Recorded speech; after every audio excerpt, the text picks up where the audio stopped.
오늘 이사야서 제34강 나 외에 신이 있느냐라는 제목으로 우리 이사야서 43장에서 46장까지의 말씀을 우리 함께 보시도록 하겠습니다. 근데 오늘 46장까지는 안 가고요. 일단은 오늘은 제가 44장까지 준비했습니다. 그래서 44장까지 오늘 함께 보겠습니다. 먼저 우리 지난주에 43장을 통해서 이스라엘을 택하시고 또한 인류의 역사를 주관하시는 하나님에 대해서 보았습니다. 다시 한번 우리가 이 43장에서 하나님께서 과연 이스라엘을 왜 선택하셨는가, 그것을 오늘 함께 보기 원하는데요. 여러분 이제 오늘 43장을 한번 펴보실게요. 이사야서 43장 1절과 7절 말씀에 보면 이렇게 말씀합니다. 그러나 오 야곱아, 너를 창조한 주가 이제 이같이 말하노라. 오 이스라엘아, 너를 지은 이가 말하노라. 두려워하지 말라. 내가 너를 구속하고 내가 너를 내 이름으로 불렀나니 너는 내 것이니라 라고 말씀합니다. 그러니까 하나님께서는요, 여러분, 지금 누가 이스라엘을 만드신 거죠? 하나님께서 만드신 거예요. 그러니까 너는 내 것이다 라고 할 때 하나님께서 이스라엘에게 앞으로 그 전부터 그리고 지금 그리고 앞으로 미래에 있을 때까지 영원토록 그가 하나님의 것이라는 것을 지금 이 성경에서 말씀하고 있습니다. 그러니까 성경에서 말씀하시는 것처럼 하나님의 선택에는요, 여러분, 그들의 어떤 행위에 대해서 하나님 반드시 징계하시지만 너는 내 것이니라 라고 말씀하신 그 약속 그대로 하나님께서 지키시는 걸 볼 수가 있어요. 왜 그렇습니까? 하나님의 성품 중에 신실하심이 있어서요. 그러니까 우리가 막 찬양으로 오 신실하신 주 찬양하잖아요.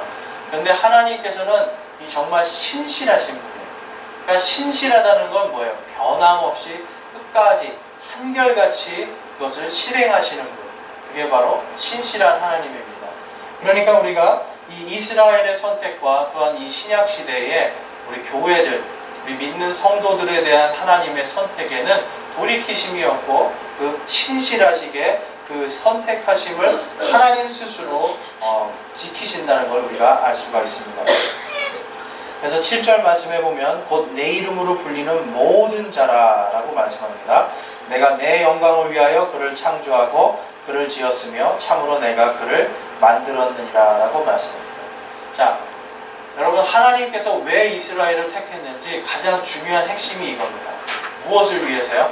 하나님 스스로 하나님 자신의 영광을 위해서 이스라엘을 선택했다는 겁니다.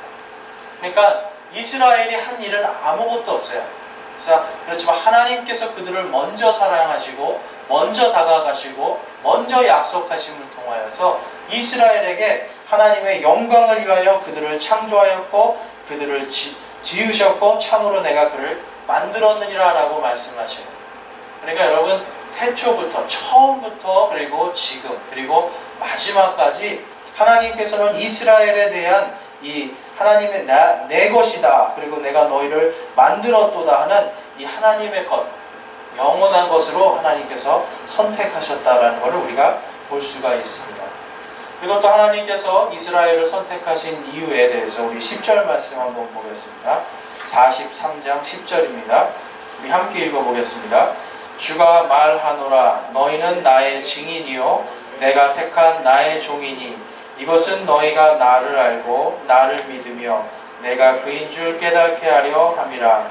나 이전에 지어진 신이 없었으며 나 이후에도 없으리라. 아멘.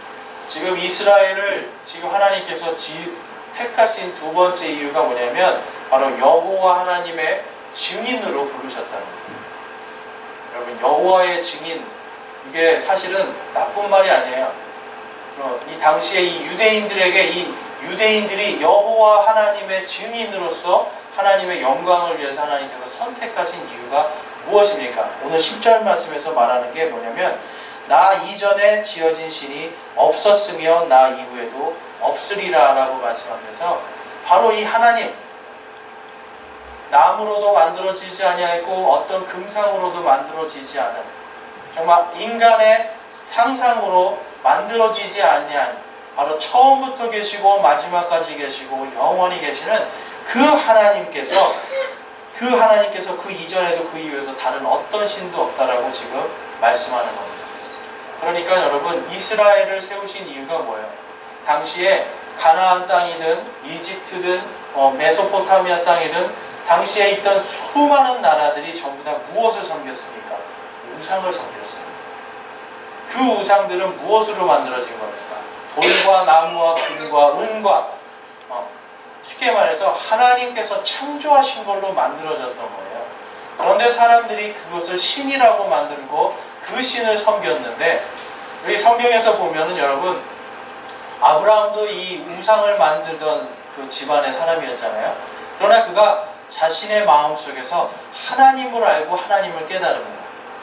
우리 욥기에 보면 욥도요. 욥은 이스라엘 사람이 아니에요. 유대인도 아니고 욥은 이 아브라함 당시의 사람인데, 욥 역시도 그가 하나님의 존재를 알고 이 온 우주를 창조하신 창조주 하나님을 믿음을 통하여서 그가 하나님의 구원의 백성, 하나님의 선택하신 백성으로서 욥기라는 책을 남기는 것을 볼 수가 있는데요. 마찬가지로 하나님께서는요, 여러분, 온 우주 가운데 이 창조주 하나님을 알 수 있을 만한 것을 다 주셨습니다. 그런데도 불구하고 인간들은 바로 그 창조하신 창조주 하나님을 믿은 게 아니라 돌과 나무와, 그렇죠? 태양과 달과 별들과 이러한 것들을 섬기면서 거기에 절을 했던 거예요. 우리나라도 마찬가지죠, 여러분. 옛날에 동네마다 가면 뭐가 있었습니까, 여러분? 이런 느티나무 같은 거, 거기에다가 빨간색, 형형 색깔 다 묶어놓고 그러죠. 나무에 절하고. 정자나무라고 해서 그 나무를 베면은 뭐 동네가 망하고. 아무튼 이러한 것들. 나무를 섬기고, 그 다음에 또 어떤 자연 만물을 섬기는, 그것이 바로 우상이었는데, 그러한 우상 숭배를 하는 이들에게 이 이스라엘을 선택하심을 통하여서 바로 하나님, 창조주 하나님께서 살아계심을 증인으로서, 그리고 그 하나님의 종으로서 하나님께서 그들을 선택하셨다고 지금 10절에서 말씀하고 있는 겁니다. 그리고 그 다음에 21절에 보면, 이 백성은 내가 나를 위하여 지었나니 그들이 내 찬양을 전하리로다 라고 말씀합니다. 자, 여러분, 그 하나님께서 이스라엘 백성을 구원하시고 먼저 찾아오셔서 먼저 사랑하시고 먼저 택하시고 하나님의 구원을 그들이 받은 것을 찬양하는 그 찬양, 지금으로 말하면 여러분 복음입니다. 그러니까 오직 창조주 하나님, 주의 이름을 부르는 자는 구원을 얻으리라 라고 하는 그 복음의 말씀, 찬양의 말씀을 이스라엘을 통해서 온 땅에 전하고자 하시는 게 하나님의 뜻이었습니다. 그래서 하나님의 이 이스라엘의 선택에는요, 여러분, 이 하나님의 영광을 위해서, 그리고 하나님의 증인과 종으로 삼기 위해서, 그리고 하나님의 찬양을 전하게 하기 위해서 하나님께서 이들을 불렀다라는 걸 우리가 알 수 있습니다. 여러분, 하나님께서 지금 이스라엘을 부르는 것을 가만히 보면 우리 이방인들을 부른 것과 거의 비슷한, 그러니까 하나님의 이 뜻과 하나님의 섭리에서는 이스라엘뿐만 아니라 이방인들에게도 똑같이 동일하게 이러한 것들을 적용하시는 걸 볼 수가 있습니다. 그런데 바로 이렇게 하나님께서 자신을 위해서 이스라엘 사람 민족이 아무것도 하지 않았음에도 불구하고 선택해 주신 것에 대해서 43장 22절에서 그들의 죄가 나타납니다. 오 야곱아, 그러나 너는 나를 부르지 아니하였고, 오 이스라엘아, 너는 내게 실증을 냈느니라 라고 이야기합니다. 그러니까 이 이스라엘 백성들은요, 지금 하나님께서 이렇게 그들을 하나님의 증인으로서 종으로서 불렀음에도 불구하고 하나님을 믿지 않고 우상을 숭배하면서 하나님을 부르지 않고 하나님의 그러한 계획들에 율법에 실증을 냈다는 것을 우리는 볼 수가 있습니다. 여러분, 하나님께서 우리를 구원해 주신 것에 대해서 우리가 기쁜 마음을 갖잖아요. 그런데 이 구원의 기쁨에 대해서 깊이 있게 우리가 묵상하지 아니하면 우리도 마찬가지로 이것이 그냥 익숙해지니까 교회 와서 예배드리고 찬양하고 기도하고 이러한 것들이 너무 익숙해지다 보니까 진정한 마음으로 하나님을 찾지를 못하는 거예요. 진정한 마음으로 하나님을 부르지 못하고 또 진정한 마음으로 주의 찬양을 전하지 못하는 그러한 그리스도인들이 되기가 너무나 쉽습니다. 그래서 교회 가는 게 이제 실증이 나기도 해요. 그런 사람들 있잖아요. 나 오늘 교회 가기 싫은데 교회 안 갔으면 좋겠다 하는데 억지로 가는 사람들이 있어요. 그러니까 이런 게 뭐냐면 전부 다 이스라엘 백성들이 당시에 저질렀던 우상 숭배에 나왔던 그런 열매들입니다. 우상의 열매들. 그래서 여러분 우리가 그러한 마음들이 생긴다면 정말 한 번쯤은 하나님 앞에서 우리 자신을 꼭 점검해 봐야 됩니다. 그래서 우리가 보면 자 그렇다면 하나님께서 우리 이방인들 예수 그리스도를 통해서 이방인들을 부르신 이유에 대해서 우리 한번 보겠습니다. 이 데살로니가 후서 2장 14절 말씀입니다.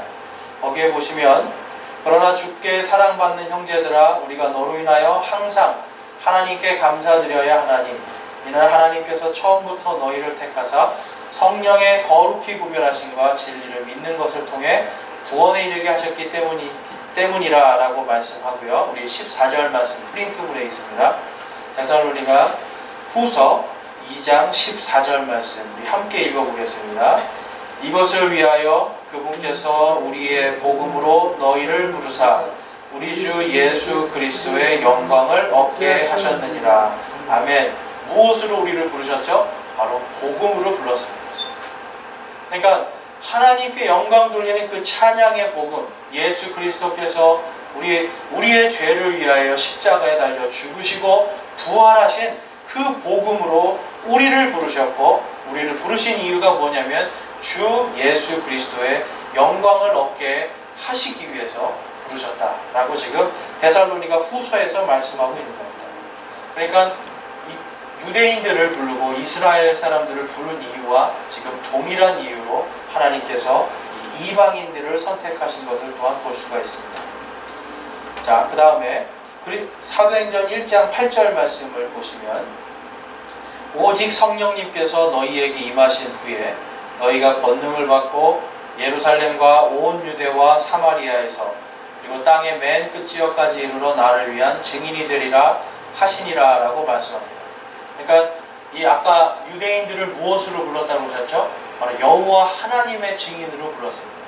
그런데 이 신약교회의 성도들, 교회들을 예수님께서 부르신 이유는 뭐냐면 바로 예수 그리스도의 증인이 되게 하기 위해서 부르신 거예요. 이 증인이 되는 삶이 무엇이냐면 곧바로 무엇으로 연결됩니까? 예수 그리스도에 대한 찬양을 전하게 하는, 그러니까 복음을 전하고 찬양을 전하게 하는 그 하나님의 사명으로 부르시는 걸 우리가 볼 수가 있습니다.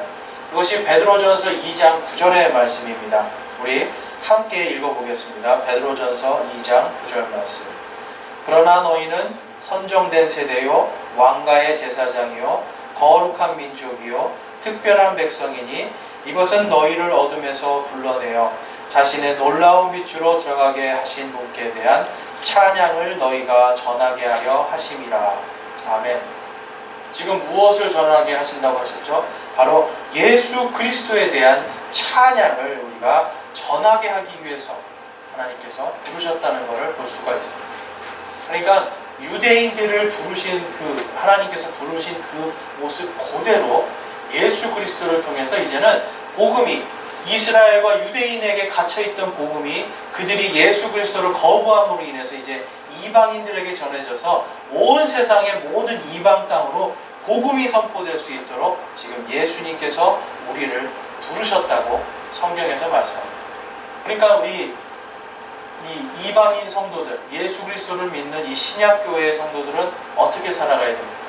첫 번째는 하나님의 영광을 위해서, 바로 예수 그리스도의 영광을 위해서 살고, 두 번째는요, 우리가 예수 그리스도의 증인의 삶을 살아야 돼요.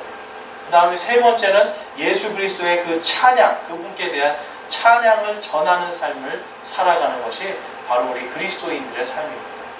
자, 여러분 이 세 가지 중에 우리가 몇 가지를 실천하고 계십니까? 하나님께 우리 예수 그리스도의 영광을 위해 살고 계십니까? 여러분 예수 그리스도의 영광을 위해 살아야 됩니다. 그리고 예수 그리스도의 증인이 되고 그분을 찬양하는 찬양을 전하는 삶을 살고 계십니까? 그것을 하지 못한다면 우리는 지금 하나님께서 우리를 부르신 목적에 따라서, 그렇죠, 누구든지, 그렇죠, 하나님께서 부르신 그 목적에 따라서 살지 못한다면, 이 성경에서는 뭐라고 그래요? 그 목적에 맞게, 부르신 목적에 맞게 사는 모든 사람들에게 이 모든 것을 더하여 주리라 라고 말씀하세요. 그런데 그 목적에 맞게 살지 못한다면 어딘가에서 우리가 하나님께서 더하여 주실 것들을 더하여 주시지 못한다는 것을 우리는 알 수가 있습니다. 그래서 여러분, 우리가 이 선교나 전도는 이건 그냥 해도 되고 안 해도 되는 게 아니라 바로 필수예요. 예수 그리스도를 믿는 사람들이 해야 되는 필수적인 것이 바로 선교와 전도라고 볼 수가 있습니다. 그래서 여러분, 이제 오늘 말씀의 43장에서는 그렇다면 이 이스라엘을 부른 그 하나님은 또 누구신가 라고 하는 게 오늘 말씀에 나와 있습니다. 그래서 3절에 보면 나는 주 내 하나님이요 이스라엘의 거룩한 이요 내 구원자니라 라고 말씀합니다. 그러니까 하나님께서는요 거룩하신 분이고 그리고 구원자시다. 이 말씀이 이제 신약 성경에서 예수 그리스도의 그리스도로 적용을 해보면 베드로는 이렇게 이야기해요. 베드로전서 1장 15절에 오직 너희를 부르신 분께서 거룩하신 것 같이 너희도 온갖 행실에서 거룩할지니라 라고 말씀합니다. 예수 그리스도께서 거룩하기 때문에 성도들은 어떤 행실에서, 모든 행실입니다 여러분. 온갖 행실이라는 말이 뭐예요? 모든 종류의 행실에서 거룩하라는 거예요. 그렇기 때문에 우리는 예수님을 믿는 사람들이요 여러분, 내 양심이 알잖아요. 이거는 거룩한 행동이다, 거룩하지 못한 행동이다. 이것을 분별하여서 거룩한 행실을 갖도록 해야 됩니다. 왜 그렇습니까? 하나님께서 거룩하신 분입니다.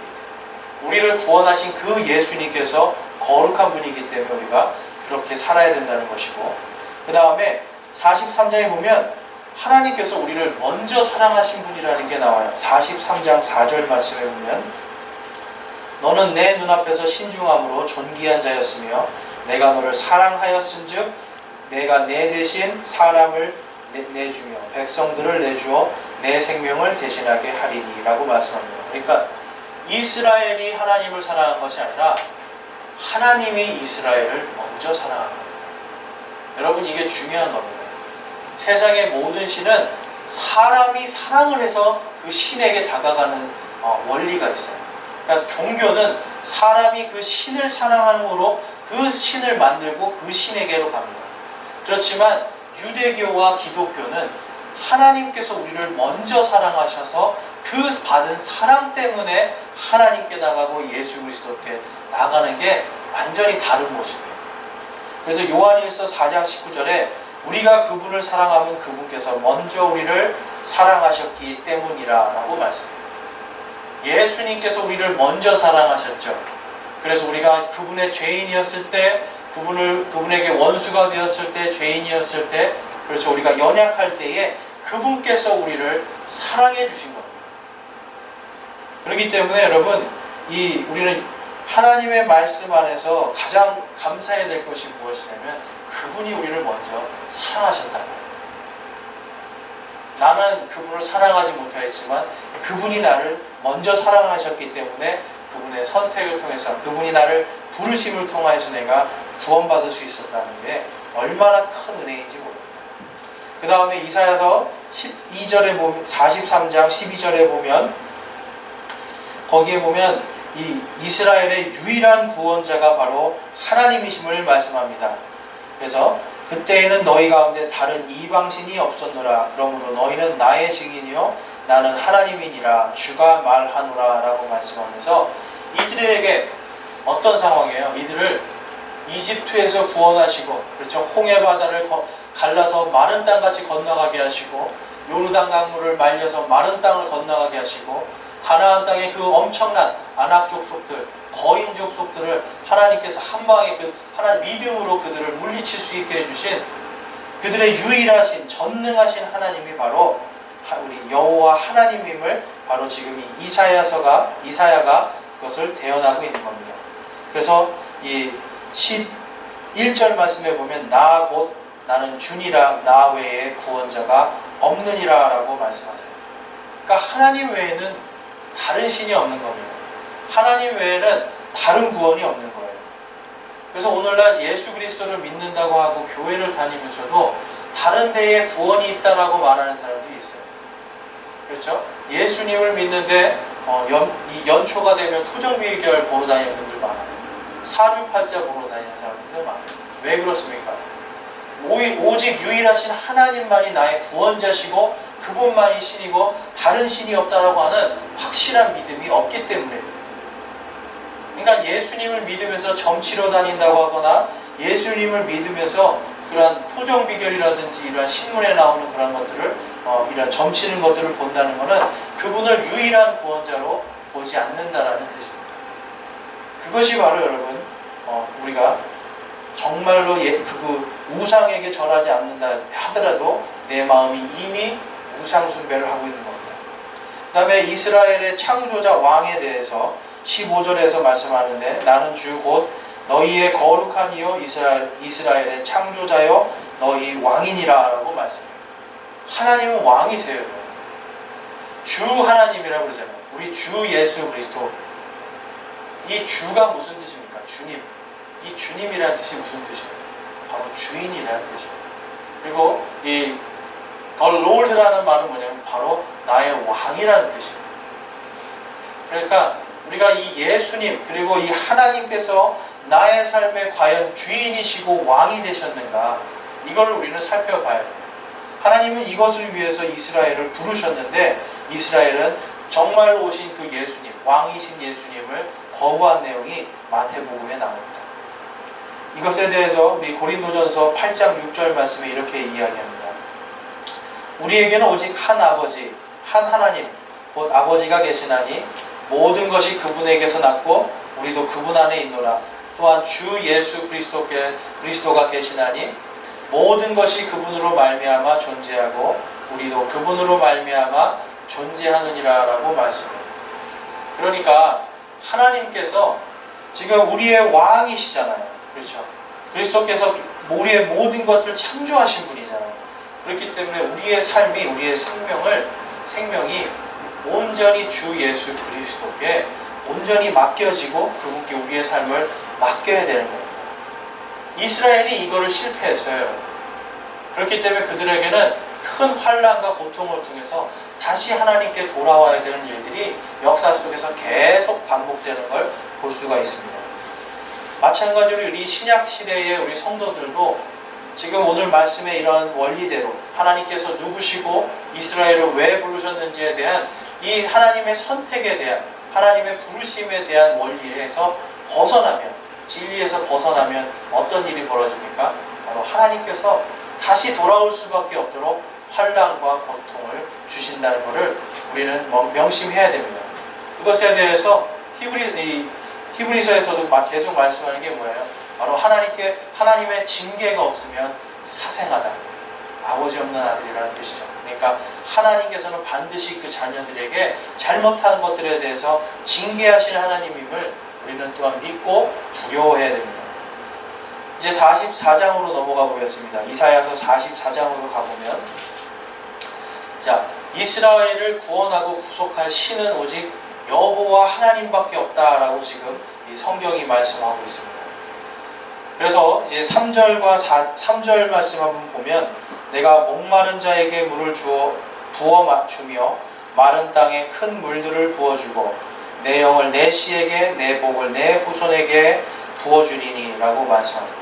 지금 하나님께서 본인이 선택하신 이 이스라엘 백성들에게, 너희들과 너희의 후손들에게 바로 이 하나님의 성령의 물, 생명수를 부어주겠다라고 지금 하나님께서 약속하고 계십니다.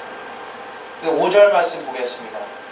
한 사람은 이르기를 나는 주의 것이라 하고 다른 사람은 야곱의 이름으로 자기를 부르며 또 다른 사람은 자기 손으로 주께 서명하고 이스라엘의 이름으로 자기 이름을 지으리라. 이 말씀은 무엇이냐면 바로 하나님의 백성들이, 그렇죠, 하나님의 백성들이 하나님께서 야곱의 이름을 이스라엘로 바꿔주시고 결국은 이스라엘에게 하신 그 약속을 이행하시고 하나님께서 그것을 이루실 것에 대한 말씀을 하고 있는 겁니다. 이것에 대해서 요한계시록 22장 1절에서 5절 말씀에 나오는데요. 우리 찾으실 수 있는 분들은 요한계시록 22장으로 한번 가보겠습니다. 요한계시록입니다. 요한계시록 22장입니다.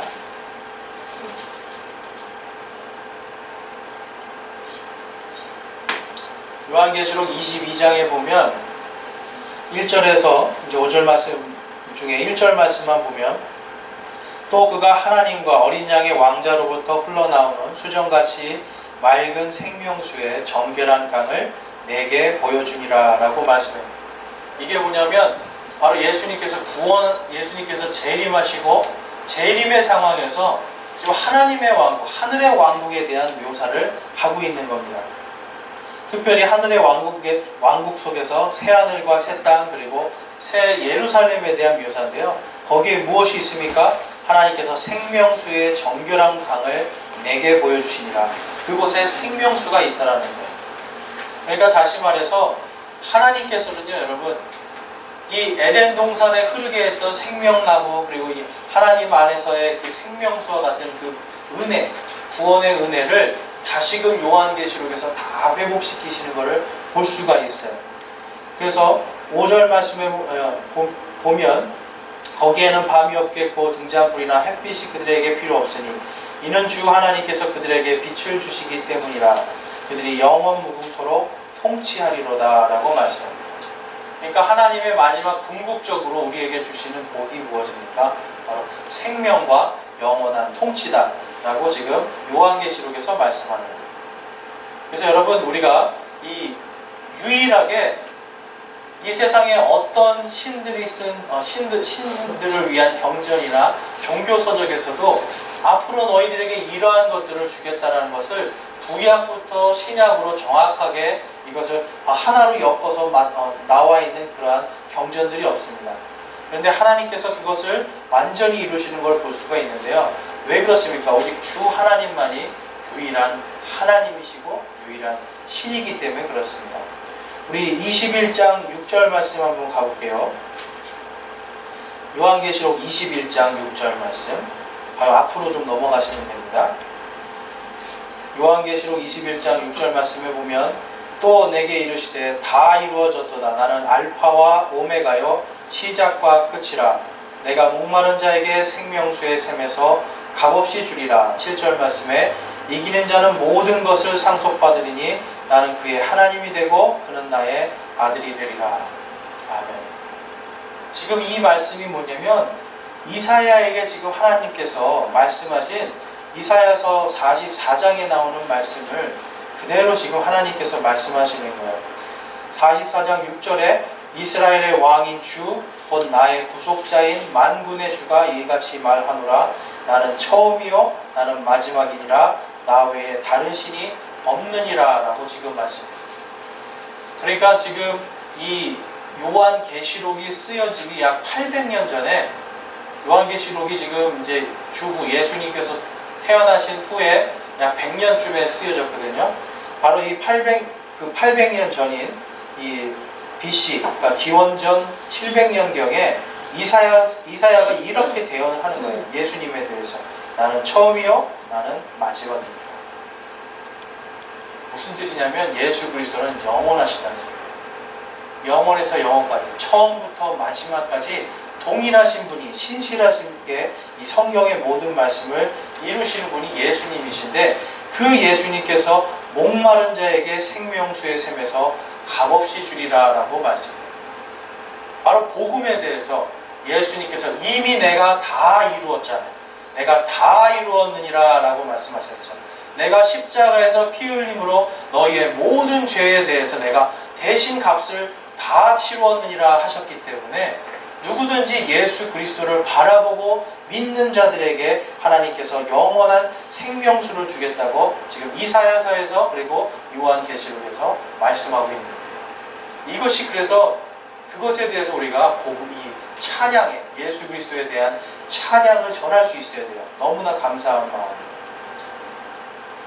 그 다음에 이사야서 우리 돌아가서 7절에서 8절 말씀에 보면 여기에서도 44장에서도 동일하게 증인에 대한 이야기가 나오고요. 여기서는 무슨 말씀이냐면 여러분, 하나님께서 정하신 대로 역사를 이룬다는 겁니다. 그래서 내가 오래된 백성을 정한 이래로 누가 나처럼 그 일을 불러오고 밝히 알리며 또 나를 위하여 차례대로 그것을 제시하겠느냐라고 말씀해요. 이게 무슨 말씀이에요? 지금 하나님께서 먼저 계시하시고 하나님께서 그들에게 알리신 그대로 차례대로 하나님 외에 다른 신이 그것을 할 수 있냐라고 지금 말씀합니다. 그러니까 여러분, 하나님 외에는 이 땅의 모든 역사라든지 모든 것들이 하나님의 정하신 뜻 외에서 움직여질 수 없다는 거예요. 이 세상에 어떤 신도 하나님 외에, 여호와 하나님 외에는 그분의 뜻과 그분의 계획을 알 수도 없고 그것을 실행할 수도 없는 오직 유일하신 분이 바로 여호와 하나님이다 라고 하는 것을 지금 이사야가 말씀하고 있는 겁니다. 그 다음에 9절에서 11절까지 말씀이 뭐냐면 우상 숭배에 대한 이야기입니다. 제일 중요한 말씀이 뭐냐면 여러분, 우상 숭배를 하는 사람들은 부끄러움을 당합니다. 하나님께서 그렇게 정해 놓으셨어요.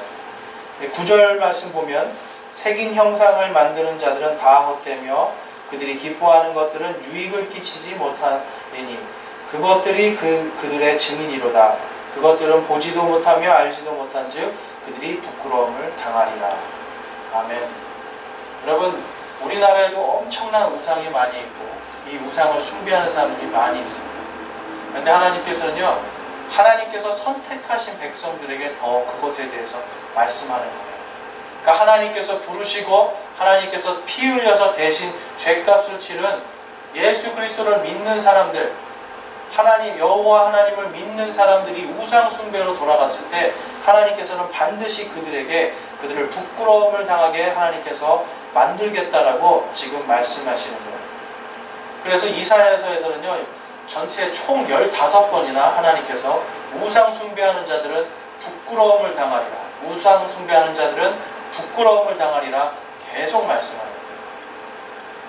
그런데 당시의 우상이 어떤 것들이었습니까? 여러분, 전부 다 번영하고 땅에서 잘되고 땅에서 번영하고 번성하고 부귀영화를 누리는, 전부 다 그런 신들이었어요. 농사가 잘 되게 하는 이러한 신들, 돈이 잘 벌리게 하는 이러한 신들이었어요. 그런데 이러한 신들을 그대로 하나님을 믿는다고 하면서 그대로 따라가고 거기에 절하는 자들, 그러한 자들에게 하나님께서 부끄러움을 당하게 하겠다라고 말씀합니다. 그러니까 신약교회의 우리 성도들도 마찬가지입니다.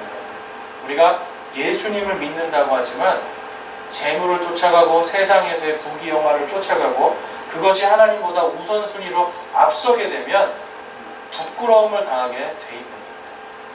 그 부끄러움은 땅에서도 부끄러움을 당할 수 있지만 하늘에서 예수 그리스도 앞에서, 그리스도의 심판석 앞에 섰을 때 그 부끄러움이 임한다고 우리 신약 성경에서 말합니다. 우리 그 밑에 믿지 않는 자의 부끄러움이 있고요. 믿지 않는 자들의 부끄러움에 보면 우리 흰 왕자 심판이 나옵니다.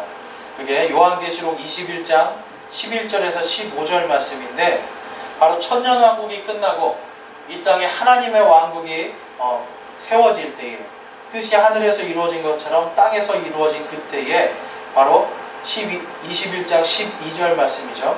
또 내가 보매 죽은 자들이 작은 자나 큰 자나 할 것 없이 하나님 앞에 서 있는데 책들이 펴져 있고 또 다른 책이 펴져 있었으니 곧 생명책이라.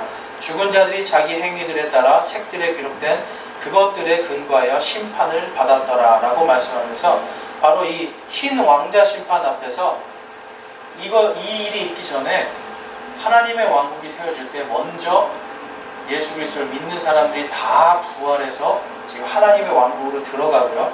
그 다음에 하나님의 왕국의 천년 왕국이 끝난 다음에 바로 이 흰 왕자의 심판을 통해서 이제는 지옥과 이 마귀들과 사탄과 이 믿지 않는 모든 자들이 한 번에 심판을 받는 것이 바로 흰 왕자 심판입니다.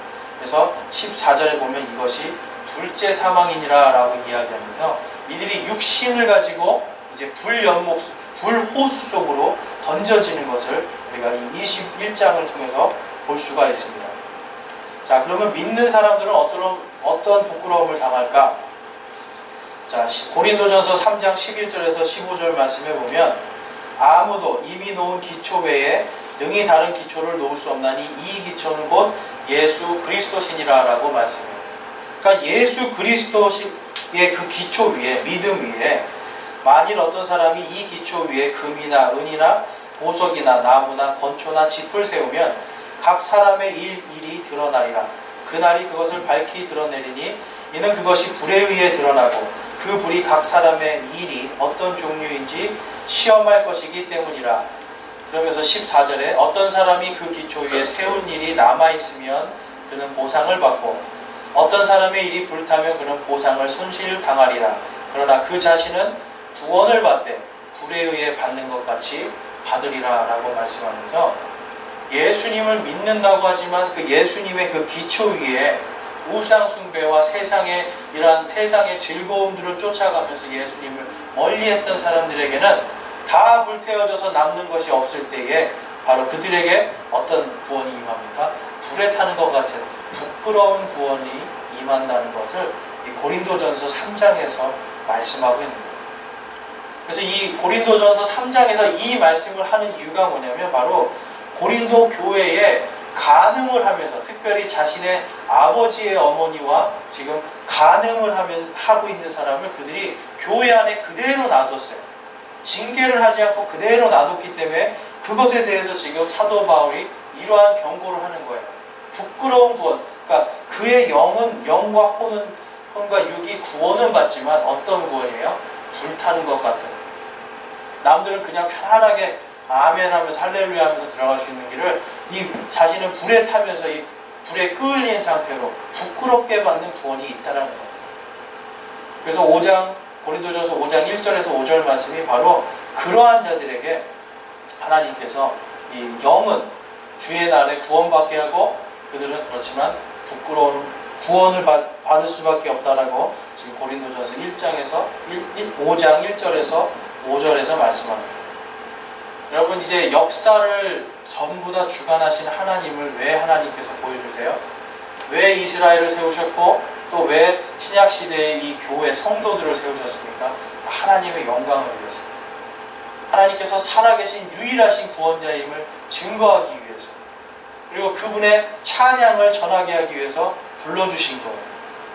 하나님께서는 역사 속에서 사라진 이스라엘을 1948년도에 다시 세워주십니다. 그게 에스겔서 37장에 나오는 말씀이에요. 에스겔서 37장에서 하나님께서 모든 민족 가운데서 그들을 다 불러내시겠다고 하는 그 약속을 해주신 그대로 지금 실천하고 계시잖아요. 그 이유가 왜 그렇습니까? 이제 마지막 때에 살아계신 하나님, 유일하신 구원자는 바로 여호와 하나님이심을 보여주기 위해서 그들을 부른 거예요. 또한 그들에게도 마찬가지로 이 불러 모은 그들에게 이방인 성도들을 통해서 오직 예수 그리스도만이 그들의 유일한 구원자이심을 그들이 알고 마지막 성경의 요한계시록이 성취가 되는 것을 그들이 보고 깨닫고 하나님께로 돌아올 수 있도록 하기 위함입니다. 그래서 여러분 우리가 이 이사야서의 말씀을 보면서 생각해야 되는 게 있습니다. 그것은 무엇이냐면 하나님의 말씀은 1.1획도 변함없이 이것이 성취된다는 거예요. 그러니까 우리 시작 성도들에게도 부끄러운 구원을 당할 것이다 말씀하셨으면 부끄러운 구원을 당할 수밖에 없습니다. 그렇다면 그것을 두려워하고 우리는 깨어서 하지 말아야 되는 거죠. 이스라엘을 통해서 우리는 하나님께서 계시는 것을 볼 수가 있어야 되고 하나님께서 이 온 세상을 어떻게 운영하시는지 그리고 하나님께서 믿는 자들에게 어떠한 징계를 하시는지 그것에 대해서 우리는 깊이 묵상하면서 하나님을 두려워할 수 있어야 됩니다. 그것이 이제 44장 맨 마지막을 가보시면 28절에 이 말씀이 이제 또 하나의 증거가 됩니다. 우리 28절 말씀, 44장 28절 말씀 한번 읽어보겠습니다. 이사야서 44장 28절 말씀입니다. 고레스에 대하여는 이르기를 그는 내 목자라 그가 나의 기뻐하는 모든 것을 행하리라 하고 예루살렘에게는 이르기를 너는 세워지리라 하며 성전에게는 이르기를 내 기초가 노일이라 하는 자니라. 아멘. 이때가 지금 예수님이 태어나시기 700년 전에 지금 예언한 거예요. 그리고 예수님이 태어나시고 70년 후에 이스라엘의 모든 성벽과 성전이 다 무너졌습니다. 다 무너졌어요.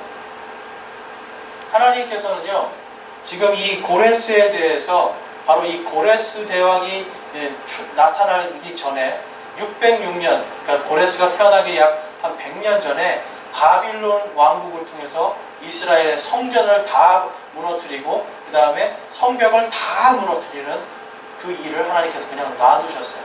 이스라엘의 회복을 위해서.